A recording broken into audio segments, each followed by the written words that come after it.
ప్రజలకు ఇచ్చిన హామీలు ఎగవేయడంలో ఏపీ సీఎం చంద్రబాబు పేటెంట్ సాధించారు. ప్రజలకు అలవికాని హామీలు ఇచ్చి అధికారంలోకి వచ్చారు. ఇప్పుడు వాటిని అమలు చేయడానికి నిధులు లేవంటూ చేతులెత్తేశారు. వైఎస్ జగన్ హయాంలో ప్రశాంతంగా చదువుకున్న విద్యార్థులను రోడ్డుపాలు చేశారు. ఫీజులు కట్టుకోలేక నానా అవస్థలు పడుతున్నారు విద్యార్థులు. అందుకే వైఎస్ఆర్సీపీ ఈ నెల 5వ తేదీన రాష్ట్ర వ్యాప్తంగా ఫీజు పోరు నిర్వహించబోతోంది.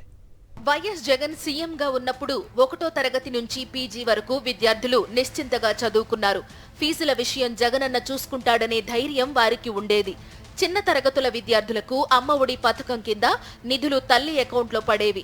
కాలేజీ విద్యార్థులకు ఫీజు రియంబర్స్మెంట్ అమలయ్యేది.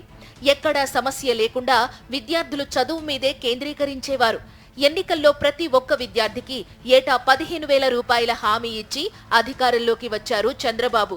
కానీ ప్రజలతో ఓట్లేయించుకుని తన అలవాటు ప్రకారం వారిని మోసం చేశారు. మొత్తం విద్యా రంగాన్నే నిర్వీర్యం చేశారు. హైస్కూల్ విద్యార్థులకు అమ్మ ఒడి లేదు. కాలేజ్ విద్యార్థులు ఫీజు రియంబర్స్మెంట్ కావడం లేదు. ప్రభుత్వం నుంచి ఫీజులు రాకపోవడంతో ప్రైవేటు యాజమాన్యాలు విద్యార్థులను పరీక్షలకు అనుమతించడం లేదు. అసలు హాల్ టికెట్లే ఇవ్వడం లేదు. టీసీలు ఇవ్వడం లేదు. దీంతో ఇంజనీరింగ్, మెడిసిన్, ఫార్మసీ తదితర ప్రొఫెషనల్ విద్యార్థులు దిక్కుతోచని పరిస్థితుల్లో పడిపోయారు. విద్యార్థుల కష్టాలపై ప్రభుత్వంపై యుద్ధం ప్రకటించింది వైఎస్ఆర్ కాంగ్రెస్ పార్టీ నాయకత్వం.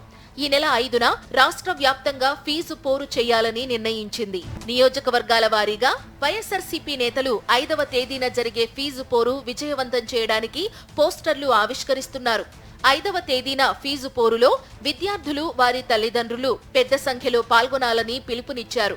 విద్యార్థులు ఎదుర్కొంటున్న కష్టాలు ప్రభుత్వం దృష్టికి వెళ్లాలంటే పోరుబాట పట్టాల్సిందేనని స్పష్టం చేశారు. కాలేజ్ సర్టిఫికేట్లు ఇవ్వట్లేదు, విద్యార్థులకి ఎగ్జామ్స్ రాయనివ్వట్లేదు. చిన్నపిల్లలందరూ స్కూల్కి వెళ్లాల్సిన వాళ్ళు ఈరోజు స్కూల్ మానేసి పనులకు వెళ్ళిపోయే పరిస్థితి అనేది నెలకొని ఉంది ఈ రాష్ట్రంలో. సో ఇటువంటి దయనీయమైన స్థితికి తీసుకొస్తున్నాడు చంద్రబాబు నాయుడు తాలూకు పరిపాలన. జిల్లా పార్టీ కార్యాలయం నుంచి బయలుదేరి ఒక పెద్ద ర్యాలీ, విద్యార్థులతో అయితేనేమి, విద్యార్థుల తల్లిదండ్రులు అయితేనేమి, వీళ్ళందరితో కలిపి ర్యాలీగా వెళ్ళి కలెక్టర్ గారికి అక్కడ వినతి పత్రం ఇచ్చి డిమాండ్ చేసే కార్యక్రమం చేస్తాం. తమ పార్టీ పోరు తర్వాతైనా ప్రభుత్వం దిగిరాకుండా, విద్యార్థుల సమస్యలు పరిష్కరించకుండా నిర్లక్ష్యంగా వ్యవహరిస్తే ముందు పోరాటం తీవ్రతరం చేస్తామని వైఎస్ఆర్ కాంగ్రెస్ హెచ్చరించింది.